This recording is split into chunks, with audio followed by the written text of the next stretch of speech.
ভোর 3টে থেকে উঠে আমি কি করলাম সেটাই দেখাবো। চলো বন্ধুরা, ভোর 3টে উঠে বাড়ি থেকে বেরিয়ে 3:40 বাসে চলে গেলাম সাতগেছিয়া।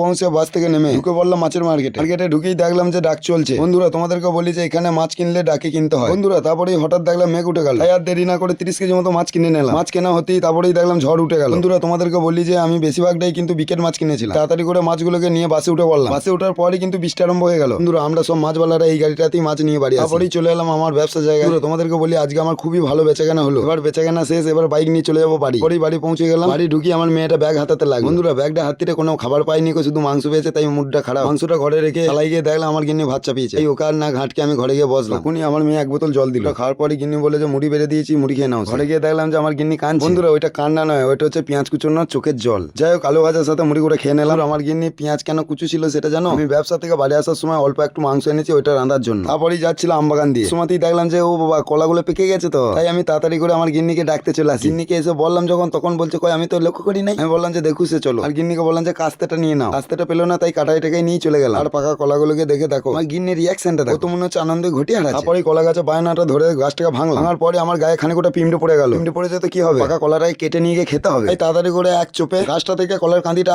আলাদা করে দিলাম। বন্ধুরা কলাগুলো দেখো কতটা মোটা, আবার তাও কি গাছে পাকা। পরে আমি আর আমার গিন্নি একটা করে ছাড়ি খেয়ে নিলাম। বন্ধুরা তোমাদেরকে কি বলবো, কলাগুলো যে এত মিষ্টি তা কোনো তুলনা হয় না। কলা খেতে খেতে হঠাৎ মনে পড়লো যে খাতার সাথে টাকাটা মিলতে হবে। তাই আমি হিসাব করে দেখছিলাম যে কত টাকা ক্যাশ হলো আর কত টাকা ধার পড়লো। তখন আমার নাকে একটা গন্ধ ভেসে এলো, ওটা হলো মাংসের গন্ধ। তাই আমি বাটিটাকে নিয়ে তাড়াতাড়ি করে চলে গেলাম আমার গিন্নির কাছে। তাই আমি মনে মনে ভাবলাম যে ছলে বলে কৌশলে আমাকে খেতেই হবে। আমার গিন্নিকে বলছিলাম যে ও দাও না, একটুখানি মাংস তুলে দাও না, আমি ছিঁড়ে ছিঁড়ে খাবো। তারপরে বললাম না দিলে আমি কিন্তু এই বাটি নিয়ে আর উঠবো না, এই বসলাম। তারপরে অবশেষে 2 কুচি মাংস দিল। বন্ধুরা কানা কুকুর ফ্যানেই সন্তুষ্ট, তাই ওই 2 কুচি মাংসটাকে আনন্দ করে নিয়ে চলে এলাম ঘরে। ঘরে এসে খাটে বসে আমি মাংসটা খেতে থাকি। আর তোমরা একটা করে লাইক করে দাও, আর মাছের ভিডিও দেখতে আমার চ্যানেলটিকে সাবস্ক্রাইব করে রাখো। দেখা হচ্ছে অন্য কোনো নতুন ভিডিও নিয়ে। লাস্ট পর্যন্ত আমার ভিডিওটা দেখার জন্য মন থেকে ধন্যবাদ আর দিল থেকে স্যালুট। আজকেকার মতো টাটা বাই।